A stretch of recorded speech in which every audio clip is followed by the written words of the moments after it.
10 लाख से ज्यादा लोग पहुंचे। बिहार में बाबा बागेश्वर का दरबार सजा है। सो हेलो गाइस, कैसे हो आप सब लोग। आई होप आप लोग अच्छे होंगे। So welcome back to my YouTube channel. तो गाइस, आज मैं फिर से आपके लिए एक नई वीडियो लेके आया हूँ। अगर आपको अच्छी लगे तो उसको शेयर करो, लाइक करो और मेरे चैनल को सब्सक्राइब कर लो और प्रेस कर दो बेल आइकन को, ताकि आपको बाकी वीडियोस की इन्फॉर्मेशन सारी आपको मिलती रहे। तो गाइस, आज का जो टॉपिक है वो है बाबा बागेश्वर धाम के ऊपर है। जो आरजे रौनक ने उनके ऊपर कुछ बातें बोली हैं या फिर जो भी बोला जाए वो तो वीडियोस में ही पता चलेगा। Let's go.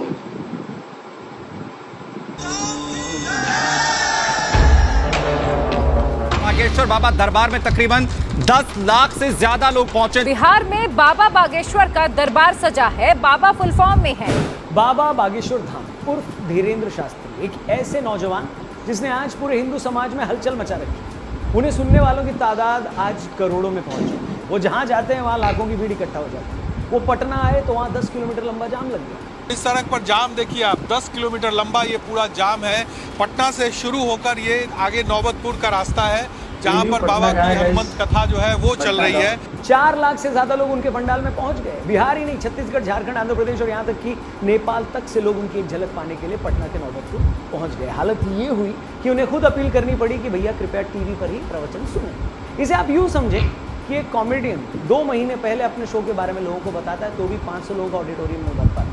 International cricket match में जहाँ इतने बड़े बड़े स्टार प्लेयर्स होते हैं वहाँ 20-25 हज़ार से ज़्यादा लोग नहीं आ पाते। एक पॉलिटिशियन जिसके पास धन बल बाहुबल सब होता है, उसे भी अपनी रैलियों में भीड़ इकट्ठा करने के लिए लोगों को पैसे बांटने पड़ते। और यहाँ 26 साल के एक कथावाचक को सुनने 4-5 लाख लोग आ रहे हैं। वो लोगों से हाथ जोड़कर गुजारिश कर रहा है कि भगवान के लिए अब और लोग ना आए, हम और लोगों को एडजस्ट नहीं कर सकते। ऐसे में आप ये समझ सकते हैं कि लोगों की नज़र में उस नौजवान का क्या स्थान है, उसकी दीवानगी क्या होगी, उसे लेकर क्या जुनून होगा।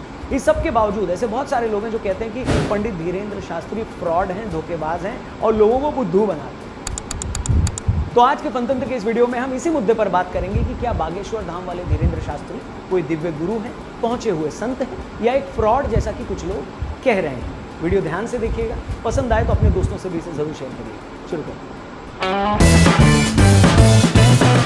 नमस्कार दोस्तों, जय हिंद। मैं हूं रौनक। फनतंत्र में आपका स्वागत है। कुछ रोज़ पहले मेरे सामने बाबा बागेश्वर के नाम से मशहूर धीरेंद्र शास्त्री जी का एक वीडियो आया। ये वीडियो उनके इंग्लैंड दौरे का था, जिसमें भीड़ में से एक महिला उनके पास आती है। महिला चेहरे से काफ़ी उदास दिख रही है। वो बताती है कि वो अपने 8 साल के बच्चे को लेकर काफ़ी परेशान है। बच्चा ऑटिज्म से पीड़ित है, ठीक से बोल नहीं पाता। अभी महिला बच्चे के बारे में इतना ही बता पाती है कि धीरेंद्र शास्त्री पहले से ही पर्चे पर लिखे वो सारे सवाल दिखा देते हैं जो वो महिला पूछने वाली है। क्या नाम है बालक का? अगमवीर। पढ़ो। बालक बहुत चंचल है, जन्मजात दिक्कत है, हैरान करता, बात नहीं मानता है। बराबर। वो ये भी बताते हैं कि महिला के पति का कारोबार ठप हो चुका है। वो कोई नया बिजनेस शुरू करना चाह रहे हैं मगर समझ नहीं पा रहे हैं कि क्या करें और किस तरह उन्हें बिजनेस में किसी ने धोखा दिया। ये सब सुनकर महिला रोने लगती है। उसे लगता है कि उसने साक्षात ईश्वर के दर्शन कर लिए। बिजनेस बंद हो चुका है, जिसकी अर्जी लेकर के आप आई हैं, बालक कंट्रोल हो जाएगा। बात यहाँ भी रुक जाती तो शायद मैं उतना हैरान न होता, क्योंकि दुनिया में बहुत सारे मेंटलिस्ट हैं जो सामने वाले का चेहरा, उनकी आंखें देखकर बता देते हैं कि वो क्या सोच रहे हैं। मगर इसके बाद जब धीरेंद्र शास्त्री ने ये बताया कि आपके पति भी साथ आए हुए हैं मगर इस वक्त वो हॉल के बाहर आपके बच्चे को संभाल रहे हैं, तो ये सुनकर मेरे भी होश उड़ गए। आए भी हैं जी। बाहर खड़े हैं, बच्चा लिए जी। एक छोटा बच्चा लिए खड़े हैं, देख लिया। जी जी मैं। उसके बाद उन्होंने चंद सेकंड ध्यान लगाया और ये बताया कि आपके घर पर एक गुरु की तस्वीर लगी है मगर वो चटक गई, उसे आप हटा दें। ये सुनकर वो महिला और उसकी माँ श्रद्धा में रोने लगी। आपके यहाँ कोई गुरु का चित्र रखा है? जी जी जी रखा है। वो चटक गया है, चटक जी, गया है, जी। उसको अलग कर दें।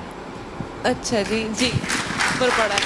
जी जी जी। अच्छा, हम सब जानते हैं कि ऐसे कई बाबा हैं इस देश में जो इस तरह के स्टेज चीज़ें करके लोगों को मूर्ख बनाते हैं, खुद में जादुई शक्तियाँ होने का दावा करते हैं। मगर जब मैंने धीरेंद्र शास्त्री का ये वीडियो देखा, उसमें उस महिला के आंसू देखे, उस महिला की माँ का रोना देखा, तो कहीं से ये नहीं लगा कि ये सब स्टेज है।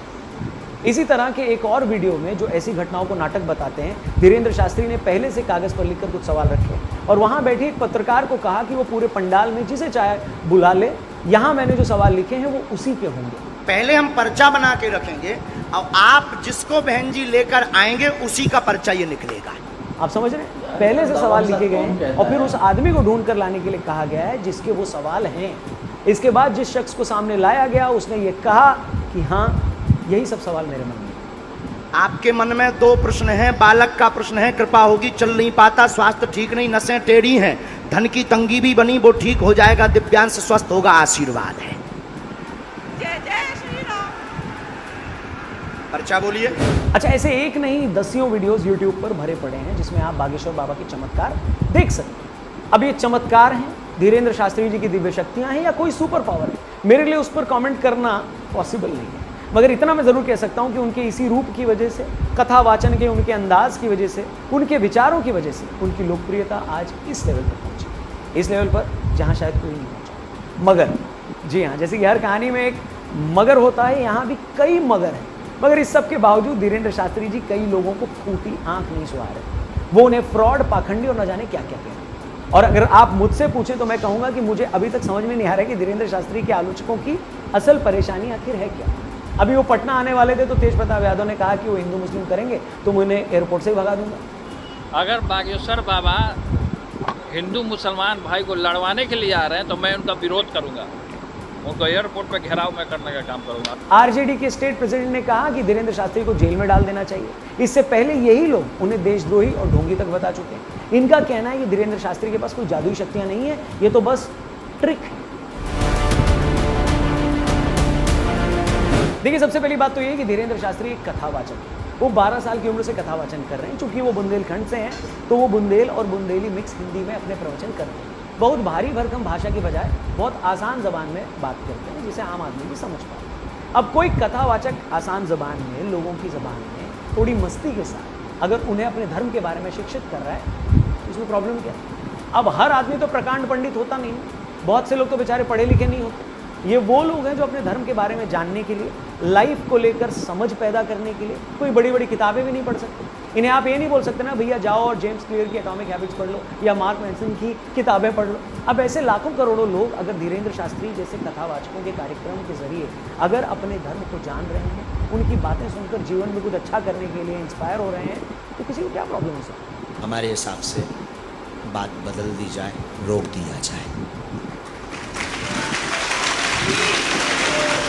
इन लाखों करोड़ों लोगों में से कई ऐसे भी लोग हैं जो इस तरह के भागवत कार्यक्रमों में आकर मुफ्त का लंगर भी खाते, वहाँ कुछ घंटे ठहर पाते हैं। ये वो लोग हैं जो जीवन में बदलाव के लिए, कुछ नयापन लाने के लिए हज़ारों रुपए खर्च करके कहीं घूमने नहीं जा सकते।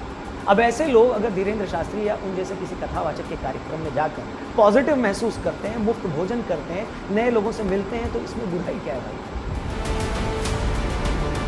अच्छा, कई लोग कहते हैं कि पर्ची में पहले सवाल लिखने का मतलब ये नहीं है कि उनमें कोई दिव्य शक्ति है। मैं कहता हूँ चलो नहीं, लेकिन इससे प्रॉब्लम क्या है? मतलब बात तो ये है ना कि जो आदमी उनसे सवाल पूछने आया है उसको कोई सोल्यूशन वो बता रहे हैं या नहीं। अगर सवाल पूछने वाला धीरेन्द्र शास्त्री के जवाब से संतुष्ट है और उनकी बात मानकर अगर उसका लाइफ चेंज हो रही है, उसका जीवन बदल रहा है, उसे ज़िंदगी में कुछ नई प्रेरणा मिल रही है, तो फिर किसी को इस बात से क्या मतलब है कि धीरेन्द्र शास्त्री ने उसको मन की बात कैसे जानी? रांडा बर्न की बेस्ट सेलर किताब सीक्रेट में एक बात बार बार दोहराई गई है और वो है फेथ, यानी भरोसा। किताब में बार बार कहा गया है कि जो आप चाहते हैं उस पर भरोसा रखिए, विजुलाइज करें कि वो आपको मिल गया है, ऐसा मानकर मेहनत कीजिए और एक दिन वो आपको मिल भी जाए। ये बात तब भी लागू होती है जब हम किसी डॉक्टर के पास जाते हैं। हमें भरोसा होता है कि डॉक्टर के पास आ गए हैं तो ये मुझे ठीक ही कर दें। और जब आप किसी धार्मिक व्यक्ति से मिलते हैं तब भी यही भरोसा सबसे ऊपर होता है। ये जो पर्चा है, हमने उनको कुछ भी नहीं बताया है, उन्होंने सब कुछ खुद ही लिखा है। उन्होंने ये लिखा हुआ है कि आपके हस्बैंड का काम पूरा होगा ही। विश्वास है आपको? विश्वास है, डेफिनेट। अगर धीरेन्द्र शास्त्री किसी के मन की बात जानकर उसे पहले लिख लेते और फिर उस शख्स को दिखाते हैं कि देखो मैंने पहले ही लिख लिया, तो ऐसा करके वो उस इंसान का भरोसा ही तो जीतते हैं और वो इंसान भी उन पर भरोसा करता है। और इसी भरोसे को रखकर जब वो उनके बताए गए उपायों पर अमल करता है तब उसे रिजल्ट भी मिलता है। और रिजल्ट मिलता है, लोगों को मिल भी रहा है, तभी तो हर दिन उनको मानने वालों की तादाद लाखों में बढ़ती जाए। वरना तो मोहल्ले में एक परचून की दुकान भी ठीक से अगर सामान न देना तो एक आध बार के बाद तो लोग भी वहाँ जाना बंद कर देते। यहाँ तो हम फिर भी एक चमत्कारिक शख्स की बात करें। सच कहूँ तो असल मुद्दा ये है ही नहीं, इस बात से कोई लेना देना ही नहीं है कि धीरेन्द्र शास्त्री दिव्य पुरुष हैं या कौन है। दिक्कत है उनकी पॉपुलैरिटी। दिक्कत है कि सनातन धर्म की बात करने वाला इतनी तेजी से ऊपर उठ गया। बहुत अफसोस के साथ ये कहना पड़ रहा है कि इस देश और देश के बाहर एक ऐसी लॉबी है जो हर उस आदमी को बदनाम करना चाहती है जो सनातन की बात करता है। ये वो लोग हैं जिन्हें लगता है कि अगर हिंदू धर्मगुरु कथावाचक को बदनाम करोगे, उनकी क्रेडिबिलिटी को खराब करोगे, तो हिंदू धर्म अपने आप ही बदनाम होगा। वरना क्या जादू टोने के नाम पर लोगों को मूर्ख बनाने वालों की कमी है? और किस धर्म से ऐसे फ्रॉड लोग नहीं हैं?